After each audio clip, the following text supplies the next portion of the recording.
getting closer and closer to that finish line. So every single match is more intense, more exciting, more on the line. I mean, watching Lorcana, this is the way. So, like, as we see, we got Mathieu on the left here. So we're playing against Diego here, and they're up against it here. They're going to be playing for quite a lot, and we saw Mathieu play a really, really great match to get here earlier where, in a matchup where I felt like he might not have been favored that often, but a nice 2-0 victory for him there. Got through, played really well. Lucky Dime was on his side as well to get him through. He's going to be playing his nice Sapphire Steel deck here, which I'm a big fan of. And then we're at Amber Emerald on the other side, one of the decks that can kind of give this deck some problems sometimes. If you don't draw the right stuff early, the right removal spells, the right time, this could be a matchup that can be tough for you. Diego's kind of biggest role right now is to disrupt Mathieu and his plan as much as he can, hopefully trying to set up a nice big combo with the Under the Sea. Yeah, absolutely. We've been seeing this. I love calling this deck just Lemon Lime. I don't know why. I love the nicknames the players come up with for the decks. We've got Blue Steel, we've got Lemon Lime, and lots of really crazy things Diego's deck can do. Both these decks have, some okay early games can really come out of the gates, but once they get to the mid-late game, they start playing their higher cost characters and singing songs. They can do some really, really powerful stuff. Yeah, absolutely. Mathieu playing the Popsicle first, a great first move for him. Absolutely on track of what he needs to do. I did notice when I was looking at Matthew's deck list that he is playing Detective Mickey in the 3 slot, which you and I have differing opinions on. I know you're a fan of it. I know Matthew's a fan of it. I'm not the biggest fan of it. I like it in his build. Look, I'm coming around. Look, well, you've never seen a hypocrite before. Look, I've been wrong before. I will be wrong again. Mickey's great. It's a great card. I personally like, Quill one jump ahead a little bit better, but I can't argue with these kind of results, can I? I know. Look where he is. And Mickey helped.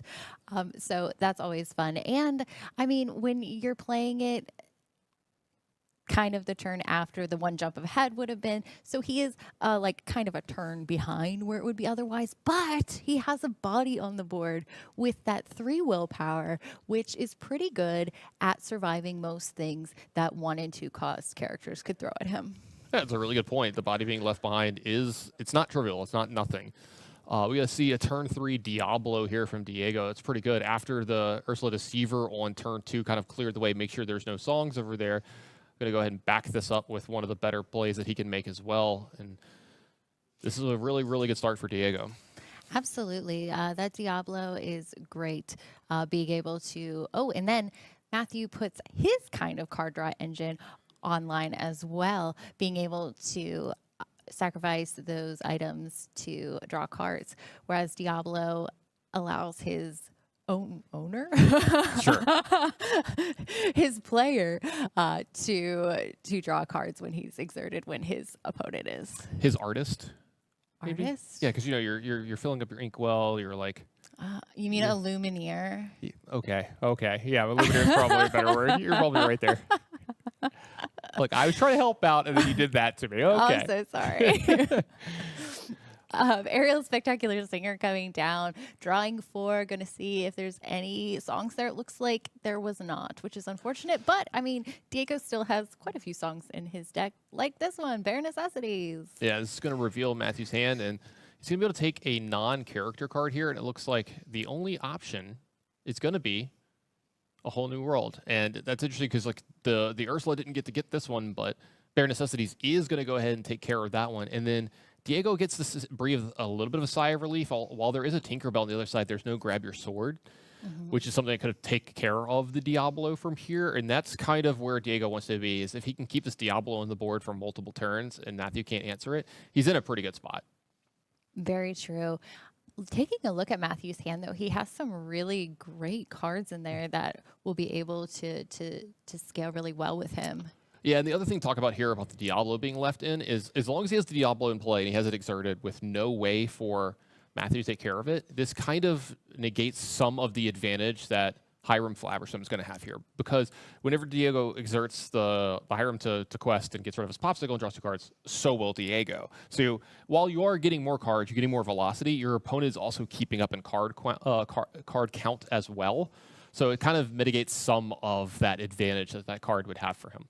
Very true. Unfortunately, yeah, we get to share the fruits of Hiram's labor. Oh, you thought you were drawing? We're drawing. We are drawing. Yeah, together. we are drawing. We're doing this together. Yeah, it's a team effort. That's not how you want to play this game if you could avoid it. Yeah, absolutely not. Looks like Matthew considering what to do here with his 6 ink turn. We know I'm a huge Cogsworth Grandfather Clock fan. Getting that extra resist is always fantastic. It looks like questing there, discarding the popsicle to draw 2. Ooh, we get a whole new world and to grab your swords, which 2 very good songs. And I'll say, look, if you're going to let them draw 2 cards off it, you better hope one of them is grab your swords. And Diego's like, oh, come on, man. You didn't have that when I looked at your hand the last 2 times. Right?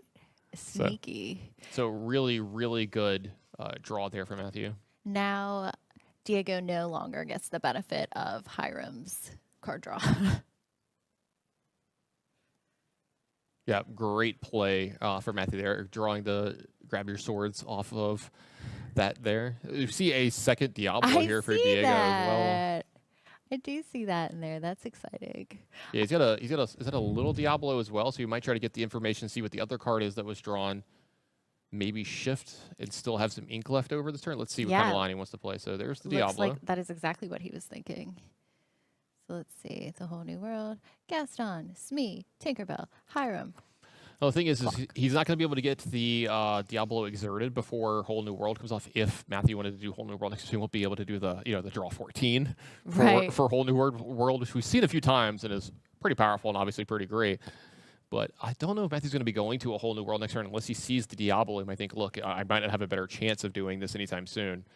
But that's a really, really good point.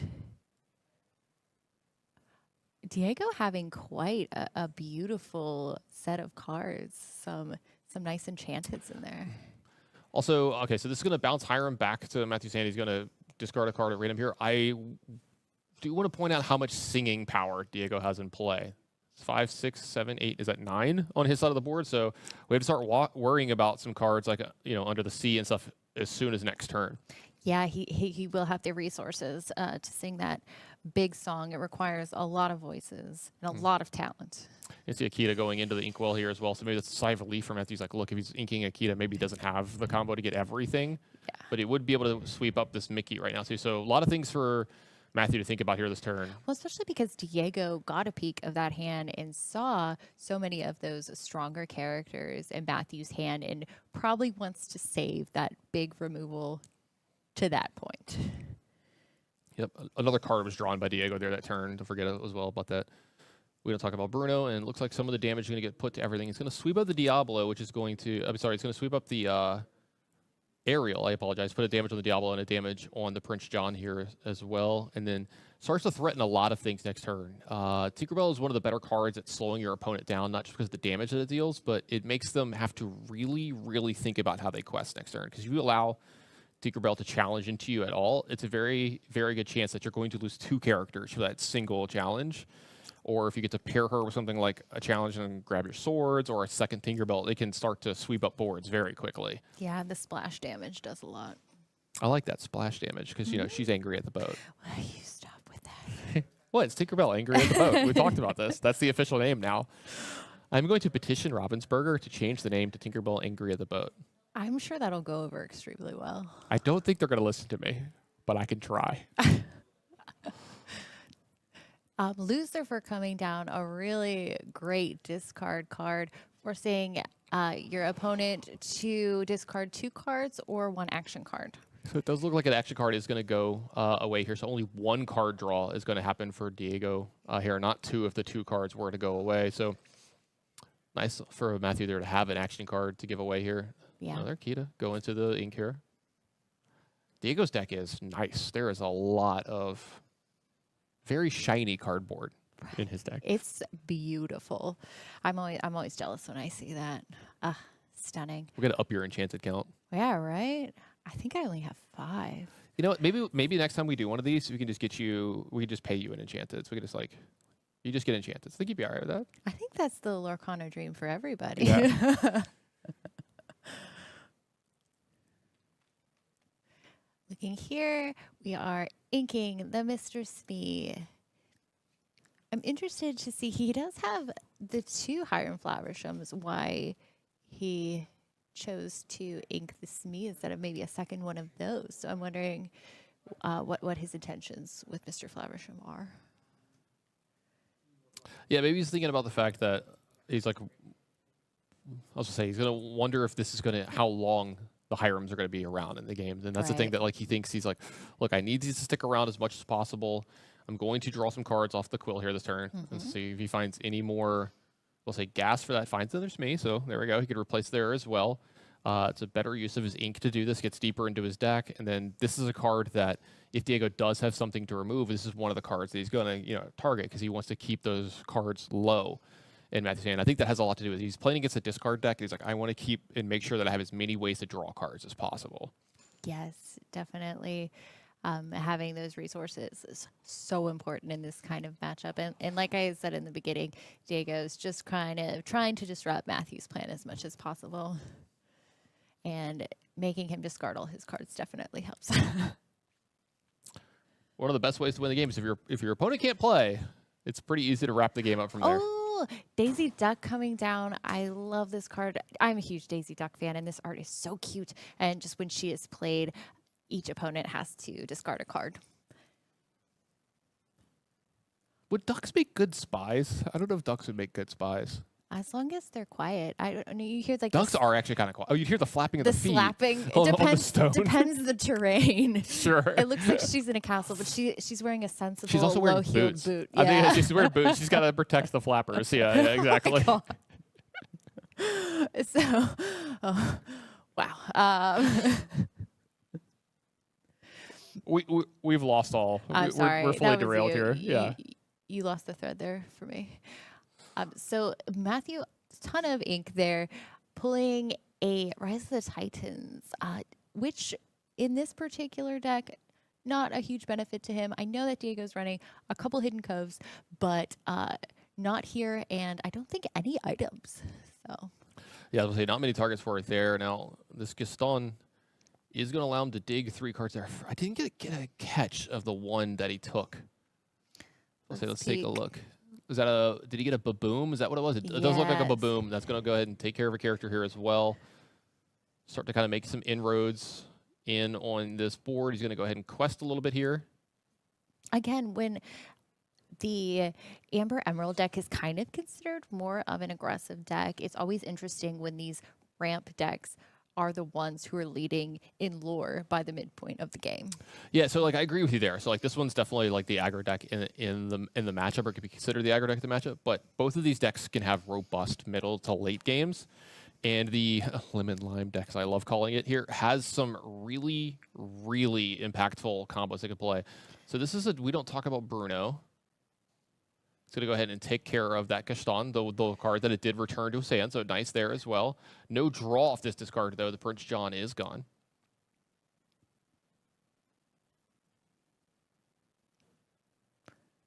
I was just thinking, we don't talk about Gaston either. We don't talk about Gaston. We don't talk about Bruno. No. Why don't we talk about Gaston? What's wrong? He's not the greatest guy. I hate to spoil the movie for you if you've not seen it. I mean, I have. But oh, the guy's just sure of himself. There's something wrong with having a little bit of confidence. Yeah, oh my goodness. Is Gaston the real bad guy? I mean, he didn't have a great story. I mean, some bad things happened to him. Sure. But you know, we're supposed to be rooting for the Beast and Belle there. Drawing the popsicle. Ooh, picks up an extra Tinkerbell here as well. Yes, inking the Mr. Smee. That's going to be actually pretty big here. Tinkerbell down. It's going to go and take care of this Prince John. It's going to take care of this That was fantastic. Diablo as well. That's Tinkerbell Giant Fairy. Fear into the hearts of the little guys. Tinkerbell Angry at Boats is a really hard card to get Okay.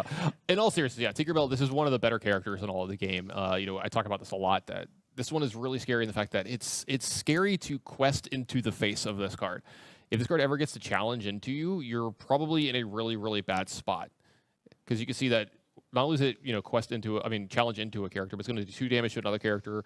Once you start drawing them in multiples, it starts picking off stuff without ever having to actually, challenge anything. So I'm a huge fan. This is one of the main reasons I like playing this deck, and I like playing Steel. I'm a big Tinkerbell fan. For sure. A Diablo coming down and another Prince John, creating some card draw ability for Diego. Yeah, this Hiram's still going strong here. Going to go ahead and take care of one of these popsicles, draw 2 cards, and Tamatoa off the top. This game might be might not be long for us here. This Tamatoa starts coming out. I know there's not a lot of items out, but Tamatoa makes short work of that. So to go ahead and get back one of these popsicles, draw another card, very likely to find more items, and then it's going to start questing for large amounts really, really soon. Not the elephant in the room, but perhaps the mouse in the room. Did you notice that Mickey Mouse Detective is still on board? Yeah, I've noticed that Mickey's there. I know you're so happy about it. Plugging along, doing his best investigations. Yep, and he's done a good job of getting a lot of that lore, which we're up to 17. I don't know if Diego's got anything, and that's going to be good enough for game 1 here. So we're going to be going on to a game 2 between Mathieu and Diego, and really Matthew's side really showing what he needs to do in this matchup to win, and that's just control the board of his opponent. Because for the first few turns of this game, this plays out like a typical Steel deck. You're trying to find Prince Johns, you're trying to find Diablos, you're trying to interact with their hand a little bit, make them discard, get some value off of this, but. We never saw the big combos coming from the Lemon Lime side, so the Sapphire Steel side just kind of got to do what it wanted. And when it gets to the mid and late game and it's not at a deficit, like it gets to do whatever it wants, that's where that deck really, really shines, because its cards are going to be much more powerful per card, like in a vacuum, than the other cards are. That deck's more, Lemon Lime's better when like all the cards are working together. Yes. In a way. So when you start to disrupt them, you get them down to only a few cards, and you maybe take away like a critical piece. You get to kill a Diablo, or I'm sorry, you get to challenge a Diablo, you get to stop a Prince John, then they're not getting the value, they're not drawing all these extra cards. They're not going to keep up at card quality if they can't keep up in card quantity. Absolutely. And when we see these combos from the Amber Emerald, getting all those pieces together are so essential. And just wasn't able to kind of get what was needed when it was needed for that last game. Yeah, absolutely. And like I said, the pressure is kind of off these players a little bit. Yeah, they're playing for a spot in the finals. They've got their gold Mickeys. They've got their qualifications. But I would still be a little nervous here about, getting a chance to get to the finals, getting a chance to get yourself a trophy, getting a chance to, be called a challenge champion. That's bragging rights no one could ever take away from you. And, we've got a few, I think we have 3 different people in the room right now that have already won a challenge. And, like, you almost feel that, like, air of respect around them when they're walking around. You're like, oh, that's the guy. That's the Atlanta champion. That's the Dallas Fort Worth champion. And, that's something that you can't take away from them ever. And yeah, especially this is, the first season of Lorcana. So, like, these are the first everythings. And however huge this game becomes, like, you were some of the first. All right, let's see if one of these guys is going to make it into the finals. We're ready for game 2. Yes. Since Matthew took that first game, Diego will be on the play. I don't know how I feel about seeing a Mandalorian smile. I don't know if it's like disturbing or worrisome. Or just happy. He's just happy. He's in his lane. He's playing some Disney Lorcana. Well, I don't know if you saw Matthew's interview earlier. He absolutely loves this game. Guy that's just happy to be here, happy to have a chance to be in the spot. Just love that kind of attitude when it comes to games like this, because you can't take it too seriously when you're at this level. If you do, it's just gonna, you might make a mistake here or there because you're too nervous or you're overthinking and stuff. I love seeing the camaraderie between the players too. A lot of handshakes and fist bumps between each game. Love seeing you can see there's a lot of mutual respect between a lot of these players. Right on, yeah. Especially this high level in this game, they all went so far and did so much to get to this point, grinding games the past 2 days, and this is what it all comes down to. Diego playing the Diablo, taking a peek at what Matthew has. And he has some good stuff in there. Yeah, he's going to have the turn 1 Fortisphere here, and I was going to talk about that. He's going to have the turn 3 Mickey to ramp here, but he picked up the better one. in the turn 3 Fishbone Quill as well. And he's picked up another item as well that's a popsicle. So Matthew's got a really nice, speaking of really nice, that's a Shift of Diablo on turn 2. And this is one of the things that could give Matthew pause. This is one of the worrisome things that while his draw looks pretty strong, Diego's got a very strong one himself. Right, and Matthew being able to challenge into that. I did not see anything in his hand like any of our small little bursts that could take Diablo down. No babooms. Yeah. Right, no smashes. Oh, Hidden Cove coming out. Now that is exciting. So this is really interesting. The Hidden Cove, he's going to go ahead and move Diablo over to it, and that actually helps play around stuff like Baboom here as well.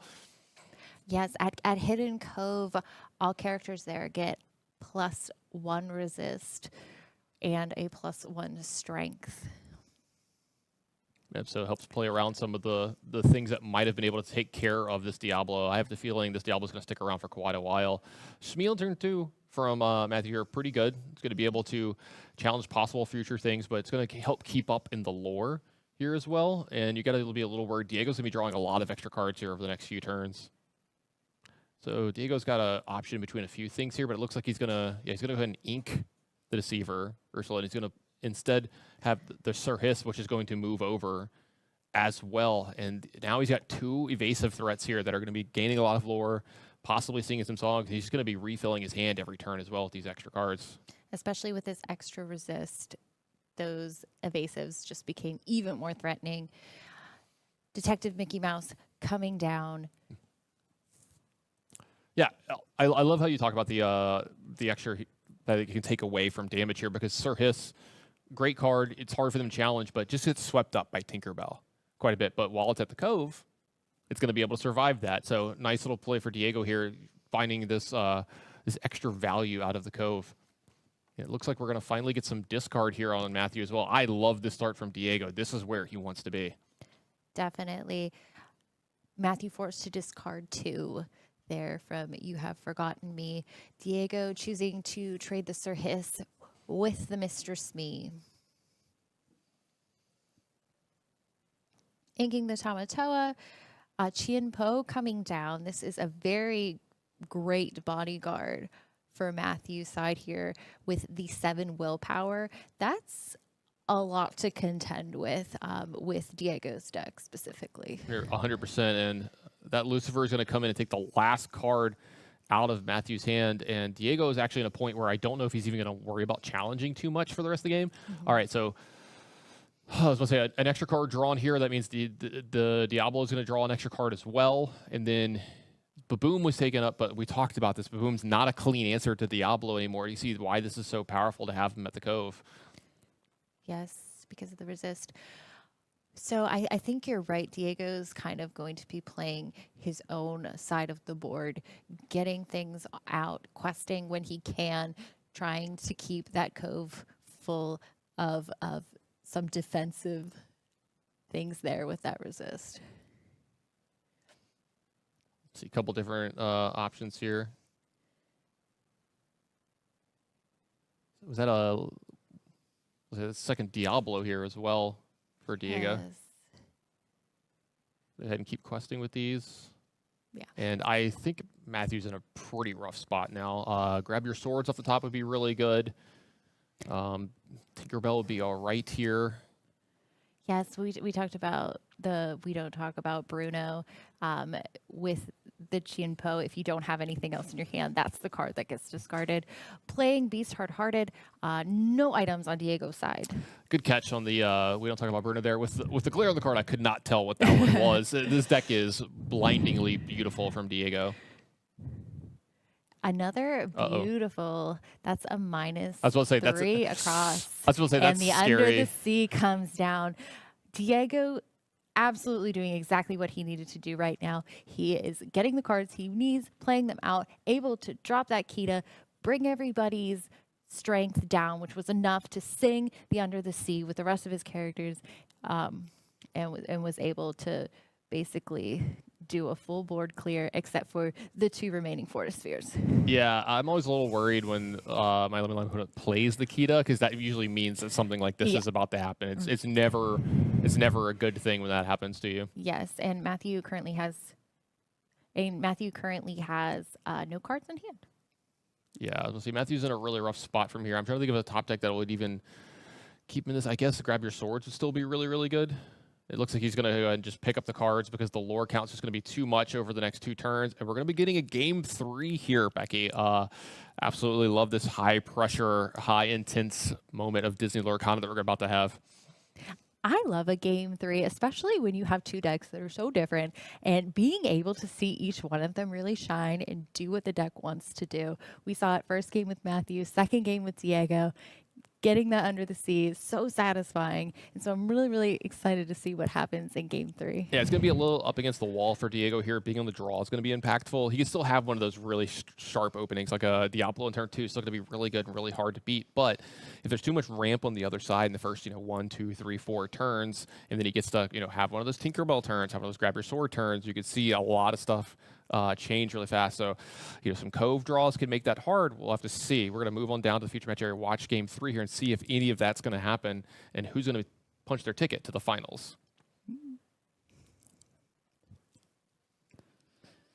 Starting with the fist bump. That's how we start our cast as well. Yeah, got to get pumped up. Let each other know we're here, we're ready to go, we're ready to perform. Yeah, I'm a fan of the fist bump. I like it too. Ever since 2020, I'm not. Yeah, as no much open into- hand. Yeah. We don't need to. Yeah. Especially conventions, you meet so many people and you're talking to so many people during the day. Yeah, I can get that. Taking a quick look at Diego's hand, he has that opening Diablo. I also see Bare Necessities. He has the Hidden Cove and one of his best singers, Ariel. Yeah, it looks like Matthew is thinking about keeping a Smee here along with a Mickey, one of the 1-drop items it draws, and it looks like a Tinkerbell too here. All cards that are very, very big in this matchup. I love this 1, 2, 3 curve that Matthew's got, and he can have the Tinkerbell as an ink if he doesn't draw any Inkables as well from these cards. So I kind of like this keep here for Matthew. Yeah, I don't mind it, especially in the first match. He was able to get characters on the board very quickly, and that turned out very well for him. Yeah, Smee can carry a lot of weight early and putting a lot of lore and a lot of pressure on your opponent while you're busy, making a lot more lore, getting a bigger board, making your ink a little bit more than your opponents and trying to get the advantage that way. Except for the evasive early cards that Diego has, Smee can pretty much go head-to-head with anybody. Yeah, and so that's actually a really good point. A lot of the early plays from Diego do a lot of card advantage plus sing a lot of songs, which can help kind of mitigate the ink disadvantage that he's going to have in this matchup. Because generally, Matthew's going to have 2, 3, 4 more ink per turn than Diego towards the end of the game, as long as he hasn't been disrupted too much. But Diego's deck is a lot leaner and meaner, and it does a lot of things. All the cards work together a little bit better with the early plays. So that's kind of how he makes up for that quote unquote disadvantage. Yes. Dropping the Fortisphere, to use it, you pay 1 ink to banish it, and then you get to give a bodyguard, which is not something you see players do a lot, but thinking about it with this particular kind of deck that has large willpower characters, I mean, it's not the worst idea.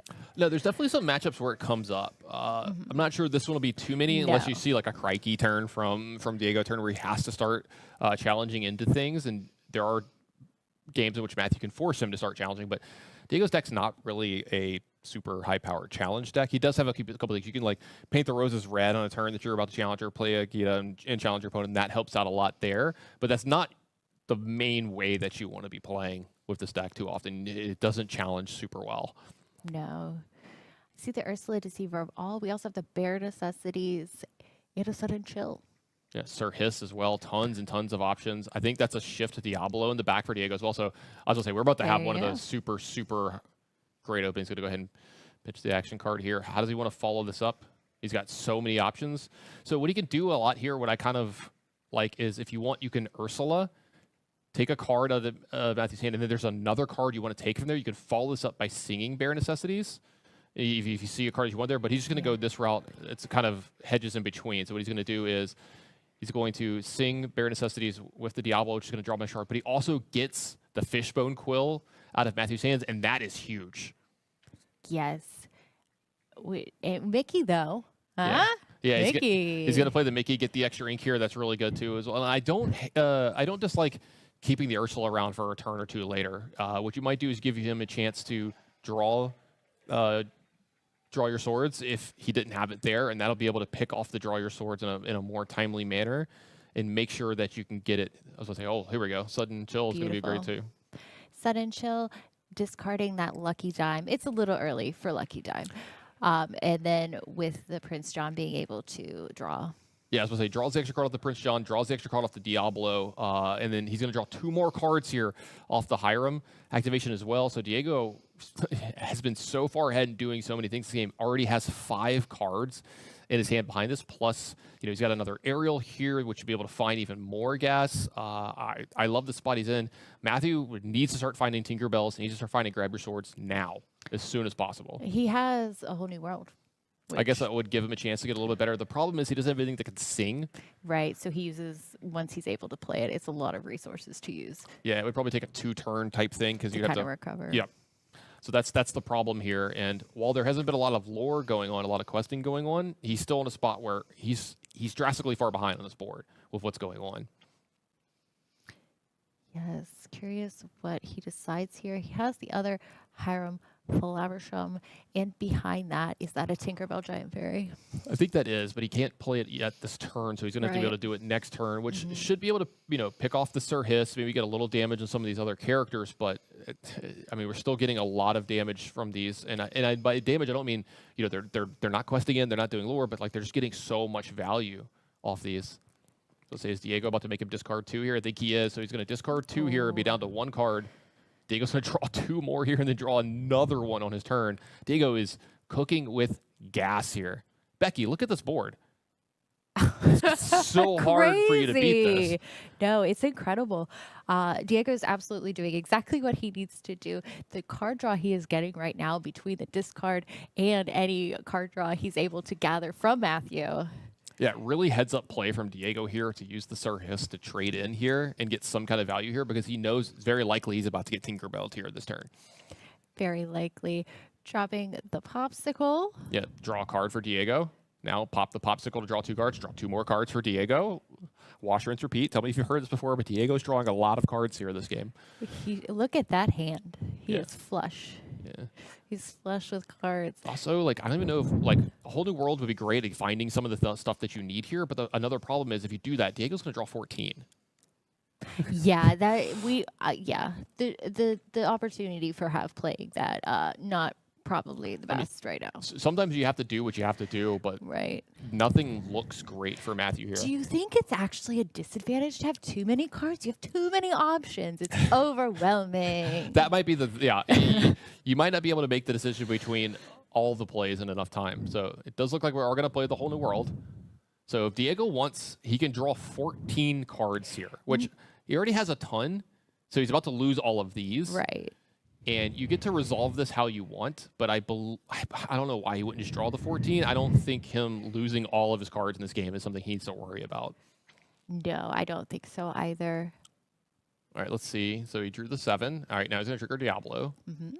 I think you get to resolve each one of these separately. So if he wants at some point in time, you get to stop at 12. He's like, I don't want to be too greedy, too gluttonous, But it's if you're presented with draw 14 or draw 12, I'm drawing 14. Give me all the cards. Why not? You might as well. You'll never know what those other 2 cards, and it'll drive you crazy. Yeah. So we're going over to Diego here, and so see if he has any more discard effects here. He doesn't, but he has another Diablo and he has a Prince John and a Sudden Chill. I like how you're trying to keep up with everything he's got here, Becky. He's got everything. Okay, but he's got 15 cards in his hand. I'm trying to think of what he would play right now. He's gonna take a look at what's in Matthew's hand. All right, and so I like this too. I like playing the Ursula Deceiver Evolve. There was something like Grab Your Sword, something like here. This is one of the ways that you could possibly lose here, but we see no songs for Matthew. He does have a Tinkerbell. but no songs behind this. We had to see the Tinkerbell, the Tamatoa, the Cogsworth grandfather clock, all fantastic cards that Matthew is going to want to have. We'll just see how this plays out with Diego having a lot of options. This is another one of the spots where the lore totals are misleading. You know, Matthew's actually ahead in lore, but I think he's actually pretty far behind in this game. Definitely. I was thinking that as well. Because Diego's got all the engines running, really. Discard, card draw. I like how he's just shifting through so many cards in his hand. I'm like, oh, he could do that. I'm Oh, wait, he could telling do you, that. Oh, wait, he could do that. It's decision fatigue. Decision fatigue. That is a great way to put it. So we play another Prince John and the Sudden Chill because we have 2 Prince Johns that affect where he gets to draw stacks. So now he gets to draw 2 every time. Becky, I talked about he might not run out of cards this game. He might run out of cards this game. I might have spoken too soon. Diego's just drawing so many cards. He's going to draw yet another one here. I've never actually seen that happen live, and that would be interesting. I've seen it once. It involved a lot of whole new worlds, like a lot. Yes. I mean, if Matthew was able to play all 4 plus all that drawing. Well, I mean, at some point, I think it's actually a May. So, like, you start to not draw the full amount, and then hope you don't, draw all of them. So we'll see what happens there. All right. So I see 2 Tamatoas, a Tinkerbell, a Mickey Mouse, a Cogsworth, and I think that's a Shmee. Is it a Shmee? It's some 2-drop or whatever. But all right, so the Tinkerbell is going to start to make inroads. It's going to put some damage on these. And what this does is future Tinkerbells or Grab Your Swords are going to be made a little bit more impactful and better here. Because the first shot was done. Yeah, because there is damage on these, so it's at least something for. Because Matthew's thinking, how do I win from here? Like, how do I make a comeback? Or what do I do here? And this is the first step. Yes, which is particularly hard to go after these draw engines because the Diablo's evasive, and both of these Prince Johns have ward. Here comes the Kita. All right, so the Kita's happened. Down 3. Yep. It's time to sing. That's why it's hotter under the water. Oh my God! Look, I like it's time to sing, and you looked at me. That's just not happening. I thought we were gonna do it together. Nope. Unfortunate, but that devastating. I'll do a lot of things in the booth and for production. Singing, not one of it's not my contract. No, not doing it. We leave that for the Rebeccas and Bakers of the world. Well, it's not just that. I'm doing this as a favor for y'all, by the way. I understand. I mean, trust me, you don't want to hear it. Chat doesn't want to hear it. Production doesn't want to hear it. I already forced them to listen to me. So now Matthew has nothing on his side of the board. Diego still cooking. Yeah, this is going to be a really, really hard spot to come back from if you're Matthew. Diego's starting to get a little bit of lore here as well. He's going to be getting that to going. Again, so many card stands, so many decisions. Under the Sea is such a powerful, powerful card when you get to actually play it. And we've seen it so many times. This matchup. Yeah. Hey, let me take a little peek at the last. Wait, is that 4? You only have 4 cards? I have so many. How do you only have 4? Can't relate. So now can't relate. To note that Diego has 9 lore on board right now. Yeah, exactly. Popsicle here. Let's see. Does he actually want to draw with the Diablo? I think Diego's probably like, I might not need to. I might have everything I need. He's consulting his hand. He's like, do I really need another card? Honestly, not bad to think about. He might have his whole plan for the rest of the game already good. I mean, he's got half his deck in his hand. He better have his plan ready for this game. So there's your favorite card. We got a Cogsworth coming down. Grandfather Cogsworth comes down to bequeath, resist onto all other characters, but not himself, unfortunately.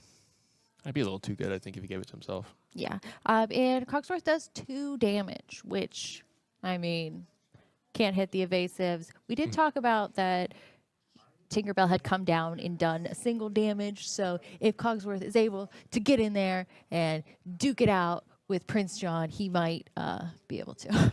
Speaking of those few cards that Matthew had left now, he's got even fewer. You have Forgotten Me. He's going to take care of 2 of them. He's going to go ahead and draw a card, draw 2 cards off this, draw 3 cards off this. Draw 4 cards. Okay, he's going to get all 4 cards off this. I think Diego's going to have hand cramps after this game for how big and how many cards he's had for this many turns. Yeah. What do you do with all these cards? Becky, look at that hand. It's enormous. playing the Sudden Chill. And drawing off of that, now Matthew has 2 in hand. Yeah, I was gonna say he does have 2 in hand now finally, so he does have a second card. But again, if he has no way to sweep up this board, I think the game is going to be firmly out of place after this turn here. Yeah. Because it'll say he's going to get 2, 3, 4, 5, 2 for Kita. 6, 7, 7 more, 8 more lore this turn. It's going to put him to 10. And I was going to say that should be, he should be able to possibly lock it up next turn. Yes, exactly 10. Game on board, Fortisphere, Popsicle, Grandfather Cogsworth. All right, this is a little too little, a little too late. Let it go. Hey, wait a minute. Let it go. Now, so this will answer, say the Diablo, one of the Pritchons, something along the lines, but it's going to be a little too late. It's going to go ahead and answer the Kita, and that's going to put it But look, there. Cogsworth's there. I guess, yeah, the Cogsworth could challenge and do a few things here. I guess it's not over for Matthew just yet. And you see Diego starting to look at his deck. How many cards do I have left? Let's be careful here. It's getting a little sparse over here. Which we always say, lots of cards in hand, lots of cards in play. You're doing well. Oh, and the Under the Sea. Cogsworth. Yeah, you got all this extra ink lying around. Might as well go ahead and take care of that. So what this does is it keeps you from being able to challenge. It keeps you from being able to sing plus do other things as well next turn. So that might look like, hey, you just paid 8 Under the Sea a single Cogsworth, but in this spot, like how do you lose? And it involves multiple things happening, like multiple grab your swords is one of the only ways, or Tinkerbell plus grab your swords is the only way that he doesn't win from this spot. So I love that tight play from Diego to make sure that he's like, I have all my bases covered on this last turn. I am guaranteed to have at least 1 or 2 characters left over to be able to quest in this game and put me into the finals. Absolutely incredible showing by both players. Diego, just everything was going right for him that last match. That was I'm sure, extremely satisfying for him. Yeah. With all of the card draw and all of the discard. And he was just not letting his opponent do anything, get anything done. It was absolutely amazing. And from that amazing performance, our boy Diego going on to the finals. So that means that we have our finalists set. We have our finals set. So we're going to find out who is the champion of this challenge. We're going to take a quick break and come right back with Disney Lorcana.